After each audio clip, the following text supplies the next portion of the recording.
नमस्कार दोस्तों, मैं सविता स्वागत करती हूँ आपका अपने YouTube चैनल में। चलिए आइए वीडियो को शुरू करते हैं। देखिए, आप सभी जानते हैं कि कल 1 नवंबर को करवा चौथ का व्रत है। सभी सुहागन स्त्रियां करवा चौथ का व्रत करेंगी इस दिन। तो मैं आपको कुछ सिंपल और साधारण तरीके से बताती हूँ कि आप किस तरह से अपनी पूजा अर्चना कर सकते हैं। तो आपको क्या करना है कि सबसे पहले सुबह उठ करके साफ सुथरे कपड़े पहन लें। हो सके तो आप लाल रंग के वस्त्र पहने, क्योंकि सुहागन स्त्रियों का लाल रंग सबसे ज़्यादा उनको प्रिय भी होता है और वो सबसे ज़्यादा शुभ माना जाता है। और यदि लाल नहीं पहन सकते हैं तो आप कोई भी कलर पहन सकती हैं। काले और नीले रंग के वस्त्रों को छोड़ करके आप कोई भी वस्त्र धारण कर सकती हैं। सूट साड़ी आप कुछ भी पहन सकती हैं। और कोशिश करिए कि यदि आपके पास चुनरी हो जो शादी के टाइम पे आप पर चढ़ाई जाती है, वो आप जरूर ले लें। उसके बाद आपको क्या करना है, नहा धो करके सारा घर स्वच्छ कर करके एक चौकी लगानी है। लाल रंग का वस्त्र बिछा करके उस पर आप करवा रखिए और उसके बाद पास में आप एक जल का लोटा रखिए।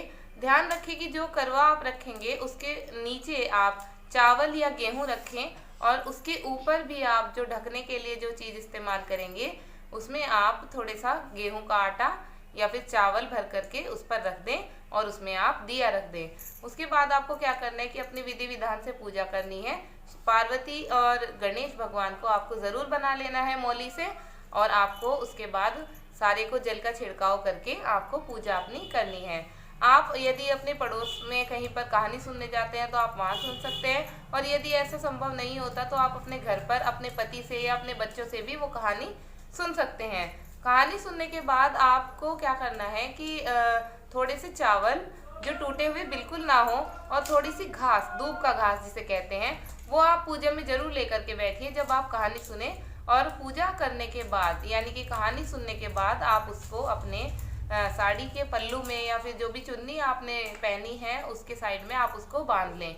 रात के समय आप जब चंद्रमा को अर्घ दें तो आप वो चावल और वो जो दूब का घास है वो आप उसमें पानी में प्रवाहित करके चंद्रमा को वो अर्घ दे दें। रात के समय आपको क्या करना है कि आप ऐसी छलनी लें कि जिसमें दिया जो है वो दिया आग ना पकड़े, यानी कि छलनी आपकी स्टील वाली होनी चाहिए, प्लास्टिक वाली छलनी आप ना लें। और जब आप व्रत करें सुबह तो पहले आप संकल्प कर लें कि मुझे जो है व्रत कर रही हूँ मैं, और अपने पति की लंबी आयु की कामना करते हुए आप व्रत का संकल्प लें। अब एक बहुत ज़रूरी बात कि जो आप बायना निकालेंगे अपने बड़ों का, यदि सास है किसी के घर में तो सास का, और यदि सास नहीं है तो किसी भी वृद्ध स्त्री का जो आपके सास के समान पूज्य हो या ससुर के समान पूज्य हो, या आपके घर में बड़े जेठ हो, आप उनको भी सामग्री दे सकती हैं। यदि आप सास का सामान निकालती हैं तो आप उसमें सारा श्रृंगार का सामान निकालें, कंघा, बिंदी, मेहंदी आदि सब लेकर के आप उनका सारा श्रृंगार का सामान निकालें। और यदि किसी महिला को आप नहीं दे रहे हैं, आप किसी पुरुष को दे रहे हैं, तो आप उनके 5 वस्त्र आपको निकालने हैं, और शाम को खाना बना करके और वस्त्रों के साथ आप उनको भेंट करिए और पैर छू करके आप उनको वो सारा सामान दे दीजिए। उनसे आपको आशीर्वाद प्राप्त होता है और आपके पति की लंबी आयु बनी रहती है। तो इस प्रकार से आप अपने व्रत का पूजा अर्चना करें और व्रत की अपने पति की लंबी आयु की कामना करें। अंत में आप जब व्रत खोलें तो अपने पति से आशीर्वाद लेना ना भूलें, उनके पैर जरूर छुएं आप। इस तरह से करने से पति का आशीर्वाद भी आप पर बना रहता है।